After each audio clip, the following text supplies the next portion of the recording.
So my S55 oil pump arrived, and I opened it up and I compared it to the N55 oil pump. So if you open these two up, you'll realize they're absolutely identical. So internally there's a bunch of measurements that you can take, such as this diameter.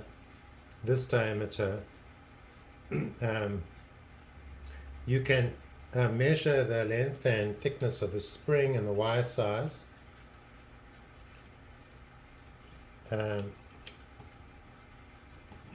the same with this spring and these springs, and you'll find that absolutely everything is identical. The only difference between these two oil pumps is there's a hex drive over here to drive the auxiliary oil pump on the S55. Other than that, they're absolutely identical.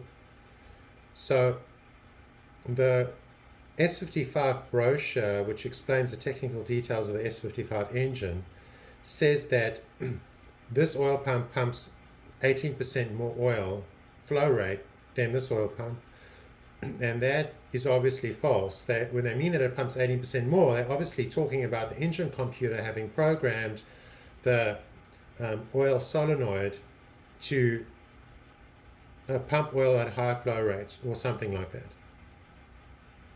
So, but there's no difference to the internals of the pump, which I find very interesting. Now, there's something curious about this engine that I noticed. When I took out the oil control solenoid, I noticed there was a lot of debris in there. There was fine particulate matter. It looked like steel and aluminum. How did it get there? Because in order to get there, one would presume it had to get past the oil filter, which should be impossible. And then I realized what was happening here. You can't see probably in the video, but there's very slight scoring marks traveling in this direction that are in a radius with the center of the pivot. And what's happening here is that the oil pump is allowing a little bit of particulate to leak past into this area here from this very high pressure area here. And a small amount of leakage across this outer ring is not a problem for oil pressure, but it is a problem for particulates, because this oil that's coming in here is unfiltered oil directly from the pickup.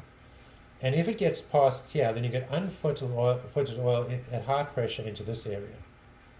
And what happens to this unfiltered oil if it gets into this area? Well, it pumps its way all the way back through this piston down and out this hole here, and then up into the oil solenoid, and then past into the oil rail. So you're actually pumping unfiltered oil into this area and into an area where only filtered oil should be. So that is a likely cause of bearing failure on the N55 engine. So that is extremely strange that this design has got this problem in it. Now, obviously, it only happens in older engines because this is a newer pump. It hasn't done so many miles, and there's no scoring marks here. So no particulate matter has crossed over into this. But here on this older pump, it has. So my solution of flipping around this piston is going to stop particulate matter from getting up into your oil rail as well. But it comes with a problem that I didn't think of before, and that is that what if this area becomes a little bit pressurized because of oil leaking across here? Well, it's going to cause this to pivot down. So in addition to flipping this around, there's one other free component to the solution, is that you've got to drill a hole over here to allow oil out of this, so that any oil that seeps across here can not build pressure and actually slip out. So the appropriate place to drill a hole would be right over there. So you drill a very small hole over here. And I'm guessing, maybe 3 millimeters or something like that.